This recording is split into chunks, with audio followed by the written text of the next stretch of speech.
নোয়াখালীর ঘটনা বাবা। নোয়াখালী একটা পুরাতন মাদ্রাসা। গত ৩-৪ বছর আগে এক মাহফিলে আমি গেলাম। বড় হাফেজ সাহেব নামে পরিচিত এলাকার প্রবীণ মানুষ।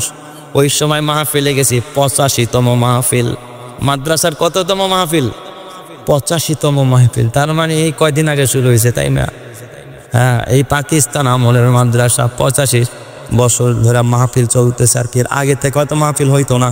মাদ্রাসা সেই পাকিস্তান পিরিয়ডের মাদ্রাসা। বড় হাফেজ সাহেব, তার বয়স প্রায় ৭৫-৮০ বছরের কাছাকাছি। বড় হাফেজ সাহেব করে ডাকে।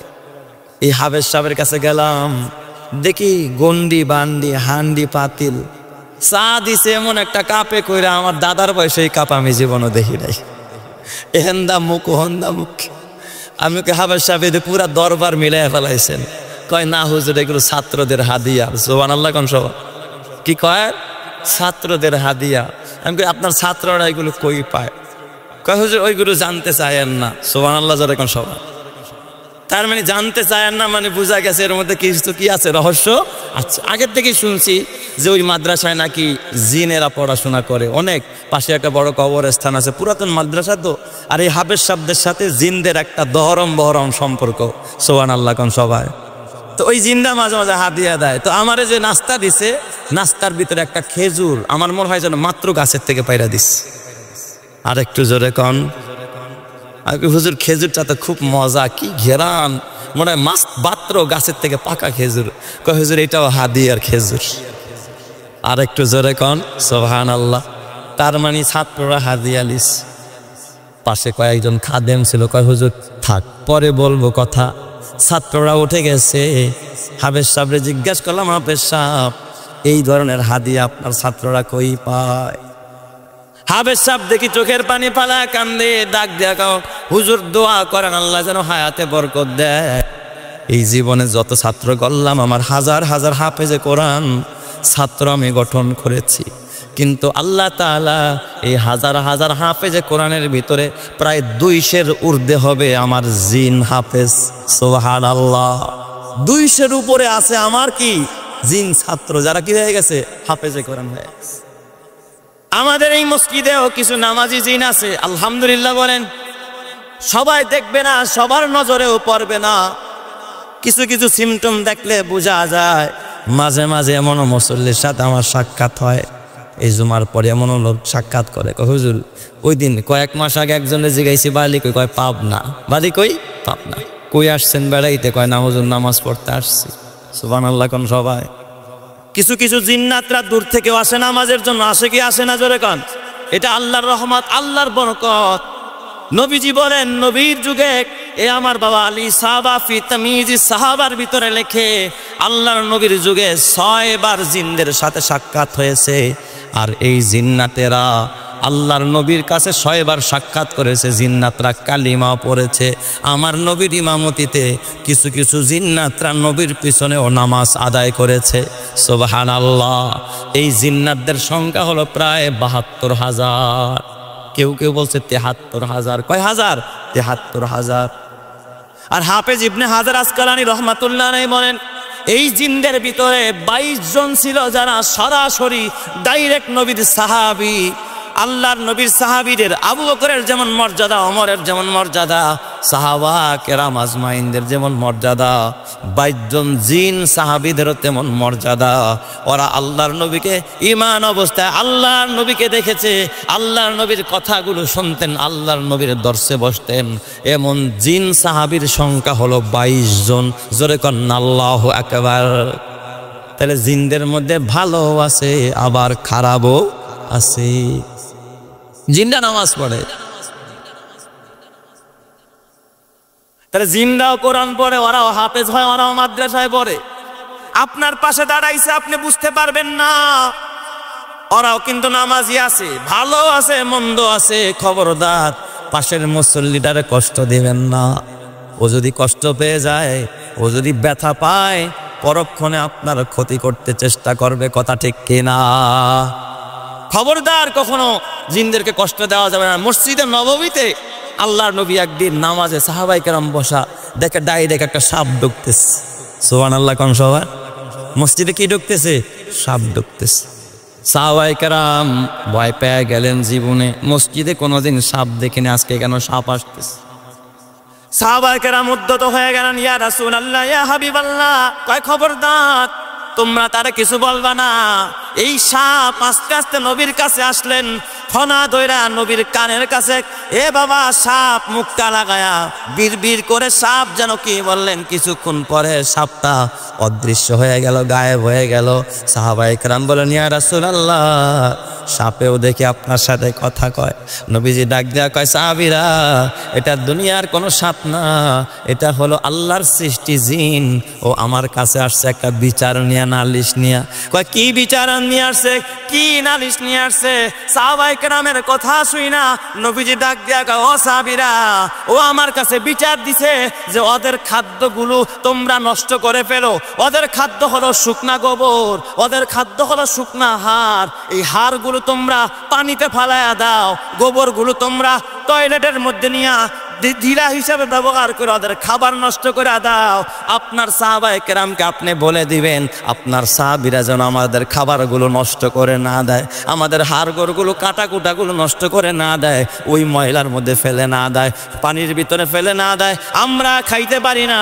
আপনার সাহাবীরা যেন খাবারের শুরুতে বিসমিল্লাহির রহমানির রহিম বলে খানা খায়। কারণ কোন সাহাবী যদি একটা মুরগির রান, কোন মানুষ যদি একটা মুরগির রান গোস্ত খাওয়ার সময় বিসমিল্লাহ বলে খায়, এরপরে হাড্ডিটা শুকনা জায়গায় ফালায়া দেয়, এই জিন্নাতেরা ওই হাড্ডিটা যখন রাতের বেলায় ওরা খাওয়ার জন্য হাতের কাছে নেয়, এই প্রথমে এই মুরগির হাড্ডির সাথে যেই পরিমাণ গোস্ত ছিল, ওই বিসমিল্লাহ বলার বরকতে জিন্নাত হাতে নেওয়ার সাথে সাথে ওই হাড়ের ভিতরে ওই পরিমাণ গোস্ত পেয়ে যায়। জোরে কন্না আল্লাহু আকবার। বিসমিল্লাহ না কইলে এটা পায় না, বিসমিল্লাহ না কইলে এটা পায় না। আপনার সাহাবীরা যেন বিসমিল্লাহ বলে খানা খায়, আমাদের খাবারটা যেন নষ্ট না করে। কেন আপনার ঘরে এত জিন্নাতের আসর বলেন, কেন বলেন? আপনি দেখুন জিন্নাতের হক নষ্ট করতে যেন খাবার নষ্ট করেন, মাছের কাটা পানিতে ফেলে দেন, বালতিতে ফেলে দেন। এ বাবা, হাড়গুলো শুকনা জায়গায় ফেলবেন যেন জিন্নাতরা খাইতে পারে। ওদের তো হাড় আছে, ওদের খাবার মারবেন, ওদের হক মারবেন, ওরা দেখবেন আপনার দেহকে মারবে। কথা ঠিক কিনা? আপনার পারবেন আপনার বাচ্চাটার উপরে হামলা চালাবে, আপনাকে পারবেন আপনার বিবির উপরে হামলা চালাবে। খবরদার জিন্নাতদের আহার নষ্ট করবেন না, ওদের খাবার নষ্ট করবেন না। ওরা যেই যেই জায়গায় থাকে এই জায়গাগুলোতে আপনারা হামলা চালাবেন না। ওরা থাকে ছায়াদার ফলদার গাছের নিচে, ওই জায়গায় মানুষও বসে। এই জন্য নবীজি বলছেন ওই জায়গায় প্রস্রাব করবা না, গর্তের ভিতরে প্রস্রাব করতে নিষেধ করেছেন। জিন্নাতরা অনেক সময় সাপ হইয়া গর্তের ভিতরে থাকে, তুমি যদি ওই জায়গার মধ্যে গর্ত পাইছো আর প্রস্রাব করে দিছো, জিন্নাতদের ঘর বাড়ি তুমি নষ্ট করে দিলা, ওর আবাসস্থল নষ্ট করে দিলা, ও ক্ষিপ্ত হইয়া তোমার ঘর বাড়ি নষ্ট করবে। কথা ঠিক কিনা? তাহলে গর্তে প্রস্রাব করা যাবে? গর্তে প্রস্রাব করা যাবে না। জিন থেকে যদি বাঁচতে চাও, খালি মাথায় টয়লেটে ঢোকা যাবে না। মাথায় কি থাকতে হবে? টুপি বা কোনো কাপড় দিয়ে মাথাটা ঢেকে রাখতে হবে। ও আমার পর্দারের মা, মাগো, তোমার সন্তানকে জিন্নাত আসর করে, তোমাকে জিন্নাত আসর করে। তুমি যদি বাঁচতে চাও, মা মাথাটা ঢাইকা তারপরে টয়লেটে ঢুকবা। টয়লেটে ঢোকার আগে জুতা স্যান্ডেল পায়ে দিবা, তারপরে দোয়া পড়বা, আল্লাহুম্মা ইন্নী আউযু বিকা মিনাল খুবুসি ওয়াল খাবাইস। আল্লাহ, খবিস জিন এবং খবিসা জিন্নাত থেকে তোমার কাছে পানা চাই। এই দোয়া পড়া যদি কেউ প্রবেশ করতে পারে, তাকে জিন্নাতের হাত থেকে যিনি মুক্তি দান করবেন তিনি কে? শুধু তাই না রে বাবা, কেউ যদি আয়াতুল কুরসি পড়ে 5 ওয়াক্ত নামাজের পরে, এটাও জিন থেকে বাঁচার আরেকটা আমল। কেউ যদি আয়াতুল কুরসি পড়ে 5 ওয়াক্ত নামাজের পরে, শোয়ার টাইমেও আয়াতুল কুরসি পড়ে, তাহলে তাকেও জিন্নাতের হাত থেকে হেফাজত করবেন যিনি, তিনি কে? আল্লাহ। আয়াতুল কুরসি এটা হলো জিন্নাত থেকে বাঁচার একটা আত্মরক্ষা, একটা কবচ। এই আয়াতটা সবাই মুখস্থ করবেন জিন্নাত থেকে বাঁচার জন্য। এরপরে ওই ঘরেও জিন যাইতে পারে না। এক হাদিসে আছে, আল্লাহর নবী বলেন, লা তাজআলু বুয়ুতাকুম মাকাবিরা। এ সাহাবীরা, খবরদার ঘরটারে কবরস্থান বানায়ও না। ঘরটারে কবরস্থান বানায়ও না। ফাইন্নাশ শাইতানা ইয়ানফিরু মিনাল বাইতিল্লাযী তুকরাউ ফীহি সূরাতুল বাকারা, কই যেই ঘরে কোরআন পড়া হয়, সূরা বাকারা পড়া হয়, ওই ঘর থেকে জিন নামক শয়তান পালায়ন করে, ওই ঘরে থাকতে পারে না। তাহলে ঘরের ভিতরে সূরা বাকারা পড়বেন, আয়াতুল কুরসি পড়বেন, কোরআন তেলাওয়াত করবেন। নিজে না পারেন অন্তত অডিও রেকর্ড হলেও ঘরের ভিতরে মাঝে মাঝে কোরআন বাজাবেন। আর যদি খাওয়ার টাইমে খাইতেছে, রাম চিবাইতেছে, আর ওদিকটা মনা পাগলার ছবি দেখতেছে, বলেন জিন ভাগবো না, আরো ঘরে থাকবো? জিন কয় পাইছি একটা বাসা আজকে থাকার লেগা।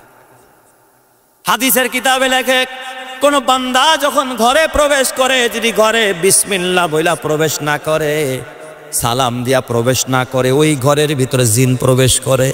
জিন প্রবেশ করে কয় আজকে একটু বাসায় থাকবো, ওদের ঘর নাই বাড়ি নাই, থাকার যায়। বলেন আসসালামু আলাইকা ইয়া আহলাল বাইত, সালাম কি দিবেন? আসসালামু আলাইকা ইয়া আহলাল বাইত। আর ঘরের ভিতরে মানুষ থাকলে বলবেন আসসালামু আলাইকুম ওয়া রাহমাতুল্লাহ। মানুষ না থাকলে খালি ঘরে ঢোকার সময় কিভাবে সালাম দিবেন? আসসালামু আলাইকা ইয়া আহলাল বাইত, এ ঘরের অধিবাসী যারা আছে তোমাদের উপর আল্লাহর রহমত বর্ষিত হোক, সুবহানাল্লাহ। এই কথা বললে শয়তান ভাইগে যাবো, জিন ভাইগে যাবো, খালি রহমতের ফেরেশতারা থাকবো। সুবহানাল্লাহ বলেন সবাই, মাশাআল্লাহ। ঠিক আছে, তো ঘরের ভিতরে আপনার জিন পালায়ন করবে যদি আপনি কি করেন? ঘরের ভিতরে বিসমিল্লাহ বইলা ঢুকেন এবং সালাম দিয়া ঢুকেন। এখন তো আমাগো মাশাআল্লাহ সালাম তো দূরের কথা, বিসমিল্লাহর কোনো খবরই নাই। এরপরে কেন এত রোগ হয়, কেন এত জিনে ধরে, কেন এত আসর হয়? যদি তুমি খানা খাওয়ার শুরুতে বিসমিল্লাহ না বলো, তোমার খানার সাথে শরীক হয় কে? শয়তান। খানার শুরুতে বিসমিল্লাহ কয় নাই, খানার দেখার সহ্য নাই, কতক্ষণে খাইব আর কি, কতক্ষণে মুখে ঢুকাইব, বিসমিল্লাহর খবর নাই। বিসমিল্লাহির রহমানির রহিম, বিসমিল্লাহি ওয়া আলা বারাকাতিল্লাহ, এই দোয়াও পড়ে না। এ বাবা বিসমিল্লাহ বলেও খায় না। হ্যাঁ, যদি কেউ ভুলে বিসমিল্লাহ ছুটে যায়, তাইলে পরবর্তীতে মনে পড়লেই পড়তে হবে বিসমিল্লাহি আউয়ালাহু ওয়া আখিরাহু। এই দোয়াও যদি পড়ে, যখন পড়বে সঙ্গে সঙ্গে শয়তান পালায়ন করবে। আর যদি বিসমিল্লাহ না করে, তুমি খাইবে এক লোকমা, তোমার খানার মধ্যে শয়তান খাইব 3 লোকমা। নাউজুবিল্লাহ কোন সবাই। আরো কি করে? খায় তো খায়, এই খবিসে মাঝে মাঝে আবার মুখ থেকে চিবানো খাবার আবার প্লেটে ফেলায়। আর পাবলিক তো খালি নাড়তে আছে, আর ওদিক দিয়ে টিভি দেখতেছে। বাহ, কি সুন্দর ছবি রে। আল্লাহ কয় তোরে খাওয়াইতেছি, শয়তানের মুখের চিবানোটা খা, দেই কদ্দুর খাইতে পারস। এই জন্য বিসমিল্লাহ বলে খানা খাওয়ার দরকার আছে না নাই? সন্তানকে বিসমিল্লাহ বলে খানা খাওয়ানো শিখান। এরপরে আর একটা দোয়া যদি কেউ পড়তে পারে, শয়তানের বদনজর থেকে, ওয়াসওয়াসা থেকে, আসর থেকে, কুদৃষ্টি থেকে আপনি বেঁচে যাবেন। আউযু বিকালিমাতিল্লাহিত তাম্মা মিন শাররি মা খালাক, আউযু বিকালিমাতিল্লাহিত তাম্মা মিন শাররি মা খালাক। এই দোয়া যদি কেউ করতে পারে, আল্লাহ তাআলা সৃষ্টির সকল অনিষ্টতা থেকে ওই দোয়া পড়নেওয়ালাকে আল্লাহ তার আপন কুদরতি হাত দিয়া হেফাজত করবে। সুবহানাল্লাহ। এই জন্য আমার বাবা খবরদার, জিন্নাতদের আর একটা প্রকার আছে, ওরা যখন যেই রকমের রূপ ধরতে চায় ওই রকমের রূপ ধরতে পারে। আবার জিনদের একটা প্রকার আছে ভূত। এই ভূত কিন্তু আলাদা কোনো জাতি না, পিচাস কিন্তু আলাদা জাতি না, জিন্নাতেরই একটা প্রকার। তার মানে যারা বেশি খারাপ, যারা জিন্নাতের মধ্যে বেশি খারাপ, অতিমাত্রায় খারাপ, ওদেরকে বলা হয় ভূত আর পিচাস। ওরা এমন আকৃতি ধারণ করে ভয়ঙ্কর হয়ে পানিতে নিয়ে শুবায়, ঘাটটা যাইতে ধরে, ঘুমের মধ্যে যাইতে ধরে, কয় বোবায় ধরছে। আসলে বোবায় ধরে না, ওর উপরে ভূত, এই শয়তান চাইপা ধরছে। কথা ঠিক কেরা? এই জন্য দোয়া পড়া, আয়াতুল কুরসি পড়া ঘুমানো, দোয়া পড়া আউযু বিকালিমাতিল্লাহি তাম্মা মিন শাররি মা খালাক। এতটুকু যদি না পারো, অন্তত আউযু বিল্লাহ পড়া ঘুমায়া যাও। এতটুকু যদি না পারো, অন্তত এই সূরাটা পড়ো, কুল আউযু বিরাব্বিন নাস মালিকিন নাস ইলাহিন নাস মিন শাররিল ওয়াসওয়াসিল খান্নাস আল্লাযী ইউওয়াসওয়িসু ফি সুদুরিন নাস মিনাল জিন্নাতি ওয়ান নাস। এই সমস্ত জিন এবং নাস, এদের অনিষ্টতা থেকে, জিন ও ইনসানের অনিষ্টতা থেকে তোমাকে বাঁচাবেন যিনি, তিনি কে? আমলগুলো করবেন তো ইনশাআল্লাহ সবাই? এক নম্বর বলছি, টয়লেটে যাওয়ার সময় দোয়া পড়তে হবে, মাথা ঢাকতে হবে, জুতা স্যান্ডেল পায়ে দিতে হবে। 2 নম্বরে বলছি আয়াতুল কুরসি পড়তে হবে, মনে আসেনি আপনাদের? 3 নম্বরে বলেছি ওদের খাবার নষ্ট করা যাবে না, ওদেরটা নষ্ট করবেন, আপনারটা নষ্ট করে দিব না। ওদের খাবার, জিন্নাতের খাবার হলো শুকনা গোবর, জিন্নাতের খাবার হলো হাড়, জিন্নাতের খাবার হলো বাবা মাছের কাঁটা। এগুলো কোনোদিন পানিতে ফেলবেন না, শুকনা জায়গায় ফেলবেন, ওদের খাবার নষ্ট করবেন না। 4 নম্বর বলেছি গর্তের মধ্যে প্রস্রাব করবেন না, ওদের থাকার জায়গা কি গর্ত। 5 নম্বরে বলেছি ঘরে প্রবেশের সময় সালাম দিয়া ঢুকবেন, বিসমিল্লাহ পড়ে ঢুকবেন, আপনার সাথে জিন ঘরে ঢুকবে না, সুবহানাল্লাহ জোরে কান সবাই। আর 6 নম্বরে বলেছি বিপদে পড়ে গেলে, মুসিবতে পড়ে গেলে দোয়া পড়বেন, আউযু বিল্লাহি মিন আউযু বিকালিমাতিল্লাহি মিন শাররি মা খালাক। আর 7 নম্বরে বলেছি সূরা নাস পড়বেন, এটাও যদি না পারেন 8 নম্বরে যেটা শিখাইলাম শুধু আউযু বিল্লাহি মিনাশ শাইতানির রাজিম এটা পড়বেন। আর 9 নম্বরে বলেছি সূরা বাকারা পড়বেন, ঘর থেকে জিন তাড়ায়া দিবে কে? আল্লাহ। আর 10 নম্বর যে আমলটা আপনি করবেন মুসলমান, ও আমার বাজান খবরদার খবরদার, ঘরের ভিতরে কোরআনের তেলাওয়াত চালু করে দিবেন, ওই ঘরের ভিতরে জিন থাকবে না। নিজে পড়তে পারেন না, অডিও রেকর্ড চালু করে দিবেন, আয়াতুল কুরসির তেলাওয়াত চালু করে দিবেন, ঘর থেকে জিনকে ভাগায়া দিবেন, যিনি তিনি কে? আল্লাহ।